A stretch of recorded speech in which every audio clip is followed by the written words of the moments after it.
એટલું જ નહીં, દેવરાહા બાબાના આશીર્વાદ લઈને રાજીવ ગાંધીએ આ જગ્યાએ રામ મંદિર નિર્માણ માટેનો સંકલ્પ પણ કર્યો, પણ સરકાર રિપીટ ન થઈ એટલે આ સંકલ્પ પૂરો થઈ શક્યો નહીં. ગુજરાતના પ્રદેશ કોંગ્રેસના નેતાઓમાંથી અત્યારે ભાજપમાં ભરતી મેળો ચાલી રહ્યો છે. આવા જ સમય દરમિયાન અત્યારે ગુજરાત વિધાનસભાનું સત્ર ચાલી રહ્યું છે અને એક નામ જે હમણાં ખૂબ ચર્ચાયું હતું એ હતું કોંગ્રેસના પીઢ નેતા અર્જુન મોઢવાડિયાનું. હવે આ વિધાનસભાના સત્ર દરમિયાન અર્જુન મોઢવાડિયાએ રામ મંદિર પ્રસ્તાવને લઈને શું કહ્યું અને કોંગ્રેસનો પક્ષ રાખ્યો એના વિશે જાણીએ. આજે માનનીય મુખ્યમંત્રી શ્રી દ્વારા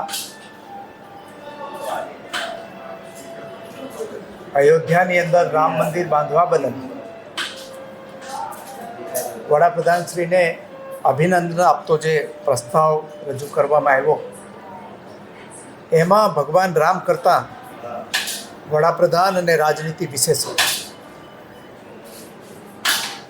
આ એક વાત સ્પષ્ટ છે કે રામ મંદિર નિર્માણ માટેનો માર્ગ મોકળો કરતો ચુકાદો વડાપ્રધાન નરેન્દ્ર મોદીજીના સમયમાં આવ્યો, પરંતુ એ પહેલાં પણ લગભગ 90% કામગીરી અગાઉના વડાપ્રધાનોએ અને અગાઉની સરકારોએ કરેલી હતી.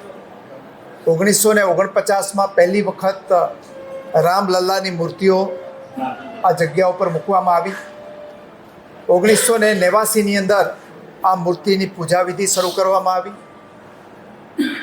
1989ની અંદર કોર્ટના હુકમથી રાજીવ ગાંધીએ ત્યાં ભૂમિપૂજન કરવાની મંજૂરી આપી અને આ જગ્યા ઉપર સ્વામી અભયનાથજીએ ત્યાં શિલાન્યાસ પણ કર્યો.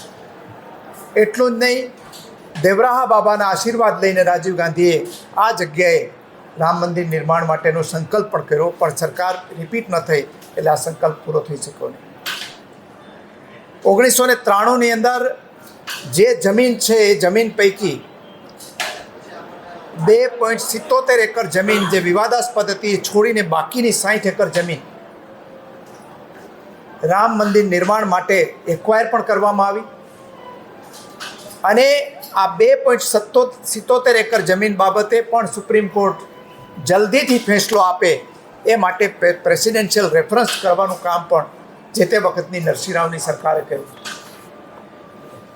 એટલે આ પ્રકરણની અંદર અગાઉના અનેક મહાનુભાવો અને પૂજ્ય સ્વામી સ્વરૂપાનંદજી મહારાજ, જગતગુરુ શંકરાચાર્ય દ્વારકા અને કાશી પીઠે અનેક પ્રયાસો કરી અને એમણે પણ આ જગ્યા ઉપર ખાતમુહૂર્ત અગાઉ પણ કરેલું હતું અને એ બાબતે એક સમિતિ બનાવીને સુપ્રીમ કોર્ટમાં પણ લડ્યા હતા.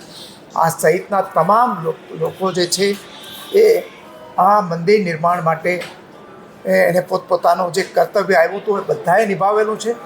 એટલે આને રાજકીય મુદ્દો બનાવ્યા વગર અમે જે રામ રાજ્યની કલ્પના કરી હતી, જેમાં સૌથી છેવાડાના માણસને ન્યાય મળે અને જે સનાતન ધર્મનું સૂત્ર છે, ધર્મ કી જય હો, અધર્મ કા નાશ હો, પ્રાણીઓ મેં સદભાવના હો और विश्व का कल्याण हो, આ સૂત્ર આખા દેશ અને દુનિયામાં ફેલાવવાનો અમે પણ આ તકે સંકલ્પ કર્યો હતો.